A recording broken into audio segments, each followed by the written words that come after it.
Lesson 4 for week of January 23, 2022 Incorruptible Leaders.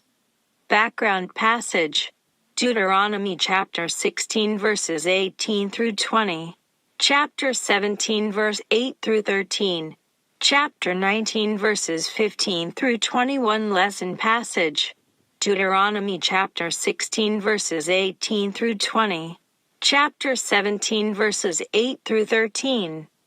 Unifying topic: justice, judges, and priests. We have two lesson texts. The first lesson text: appoint judges and officials, Deuteronomy chapter 16 verses 18 through 20. The second lesson text: consult higher authorities, Deuteronomy chapter 17 verses 8 through 13. The main thought: judges and officers shalt thou make thee in all thy gates, which the Lord thy God giveth thee, throughout thy tribes, and they shall judge the people with just judgment. Deuteronomy chapter 16 verse 18, King James Version. Unifying principle: people sometimes distort justice. What actions can we take to prevent manipulations of justice? In Deuteronomy, judges, officials, and priests work together to administer justice for God's people. Lesson aim to understand that justice is based on the standards of God, and leaders must live by the same rules that others are required to live by. Life aim to live our lives by standards that are just and to make decisions that promote justice for all people. Teaching steps. First step: ask the class to discuss the justice system in America today. List changes they believe would make justice more equitable. Second step: debate this. The law was given by God to His covenant people who were expected to be faithful to the covenant. Do you believe Christians today are particularly committed to the commands and teaching of Jesus? Third step: consider this. Would the Christian church be more effective in its quest for justice in the world if justice in the church was the model the world could see? Fourth step: examine this. Qualified authority figures are necessary for an effective justice system. The people must respect the decision of the authority. What was the purpose of the appeal to a higher authority? Fifth step: the church and state are separate. The state has laws inconsistent with the principles of God, resulting in friction and conflict. Lead a conversation about what can be done to align the two. God's Word in Life on October 11, 1991. Anita Hill, a law professor at the University of Oklahoma, publicly testified that Supreme Court nominee Judge Clarence Thomas had sexually harassed her when he was her supervisor at the Equal Employment Opportunity Commission, EEOC. As a result of Hill's accusations, the entire nation was made more aware of sexual harassment in the workplace, schools, and other public spaces. It was hoped that sexual harassment would be less of a problem in the country. Alas, sexual harassment continues to be a problem as attested by the charges made by Christine Blasey Ford against Supreme Court nominee Brett Kavanaugh in July 2018. Sexual harassment is just one of many social justice issues that continue to test our justice system. Our lesson today is taken from Deuteronomy, in which Moses reviewed the law that was first given at Mount Sinai. More than a repeating of the law, Moses included explanations of how the law would be applied when the Israelites lived in the new land. Our lesson teaches us that justice is possible if the standards of God are followed. Our lesson also shows us that justice must be consistent, perpetual, and applicable to all people, including judges. Introduction: Moses prepared the Israelites to take the land God promised them. He gave them the book of Deuteronomy, the second law, with reinterpretations to meet the needs of the present generation. He warned them of the temptations they would encounter in the new land. Their faithfulness to the Lord and the covenant was required of them if the Lord was to protect the land and provide for his people. The teaching of the law was to be consistent and perpetual throughout all generations. Deuteronomy chapter 6 verses 1 through 3. Their obedience to the law would prove to be a witness to the nations that the God of Israel was great. Deuteronomy chapter 4 verses 5 through 9. Our lesson today is focused on the need for judges and other officials of authority. We examine the requirements Moses gave for judges so justice would not be perverted. The first lesson text: appoint judges and officials. Deuteronomy chapter 16 verses 18 through 20. KJV King James Version. Deuteronomy chapter 16 verses 18 through 20. 18 Judges and officers shalt thou make thee in all thy gates, which the Lord thy God giveth thee, throughout thy tribes. And they shall judge the people with just judgment. 19 Thou shalt not wrest judgment. Thou shalt not respect persons, neither take a gift, for a gift doth blind the eyes of the wise, and pervert the words of the righteous. 20 That which is altogether just shalt thou follow, that thou mayest live, and inherit the land which the Lord thy God giveth thee. As the Israelites were preparing to take possession of the land the Lord had promised to give to them, Moses gave them commandments to follow. These commandments exhorted them to revere the Lord. They were to make spiritual choices based on their personal knowledge of God. They were not to make alliances with the people of the land because they would begin to worship and serve foreign gods. To worship other gods would mean the people esteemed the foreign gods to be greater than the Lord.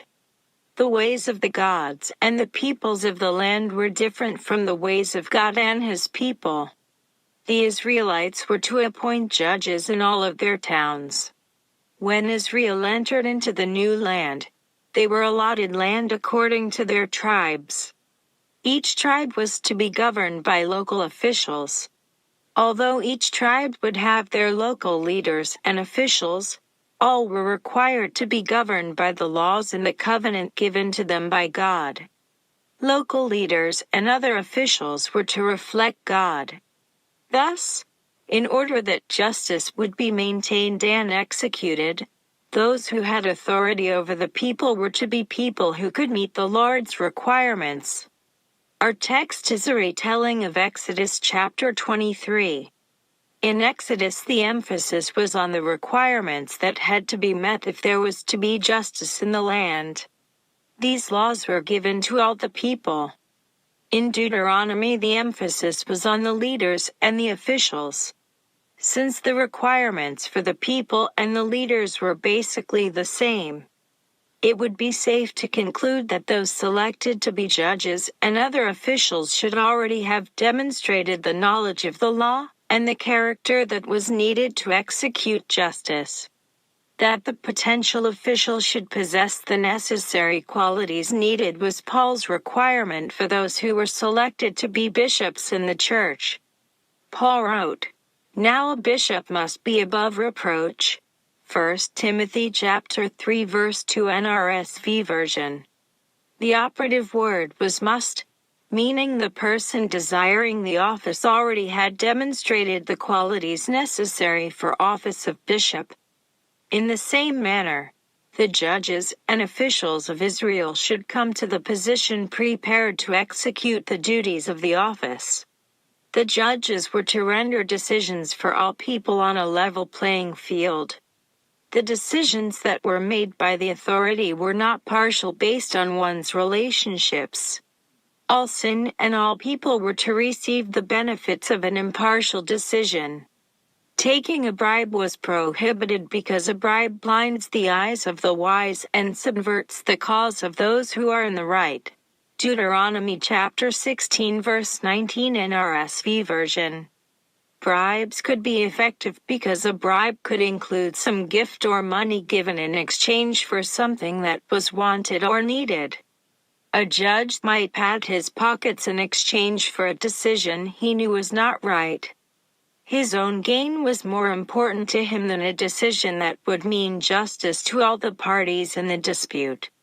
Just decisions were made when there was tangible evidence regarding the case.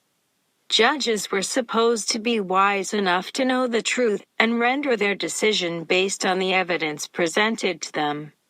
The pursuit of justice was necessary if the Lord was to give them long life in the land in which they lived. The second lesson text: consult higher authorities. Deuteronomy chapter 17 verses 8 through 13. King James Version. Deuteronomy chapter 17 verses 8 through 13. 8. If there arise a matter too hard for thee in judgment, between blood and blood, between plea, and between stroke and stroke, being matters of controversy within thy gates, then shalt thou arise, and get thee up into the place which the Lord thy God shall choose. 9. And thou shalt come unto the priests the Levites, and unto the judge that shall be in those days, and inquire, and they shall shew thee the sentence of judgment. 10. And thou shalt do according to the sentence, which they of the place which the Lord shall choose shall shew thee, and thou shalt observe to do according to all that they inform thee. 11. According to the sentence of the law which they shall teach thee, and according to the judgment which they shall tell thee, thou shalt do. Thou shalt not decline from the sentence which they shall shew thee, to the right hand, nor to the left. 12. And the man that will do presumptuously, and will not hearken unto the priest that standeth to minister there before the Lord thy God, or unto the judge, even that man shall die, and thou shalt put away the evil from Israel. 13. And all the people shall hear, and fear, and do no more presumptuously. The law recognized that in some cases it would be hard for the judge to make a just decision. The judge was not to decide a case on the witness of one person. Instead, 2 or 3 witnesses were required to give the judge sufficient evidence to make a decision. The law provided safeguards to help the judge make right decisions. In some cases there would be a need for an appeal process. The appeal process was to be utilized in all legal disputes. The appeal process was to take place immediately. The Lord would choose a place where the appeal would be made to higher authorities. These higher authorities were to be the Levitical priests and the judge who was in the office in those days. Chapter 17 verse 9. NRSV. The Levitical priests and judge would make a final decision. Their decision was to be accepted completely by all the parties involved in the case. No one was permitted to make adjustments to the decision made by the authorities. If a person refused to accept the decision made by the authorities, that person would die. Chapter 17 verse 12. There was purpose for the complete obedience to the decision the authorities made. One purpose was to purge the evil from Israel. Chapter 17 verse 12 NRSV version. The law recognized that even one act of evil could be dangerous to the entire community. As evil grew, corruption would become more acceptable, tolerated, and normalized. Justice would be perverted and the people would lose God's protection and His provisions. Evidence against the accused could not be established by one witness. Instead, the evidence could be established only if 2 or 3 witnesses presented agreeing evidence. It would be better if a guilty person was set free than for an innocent person to be declared guilty.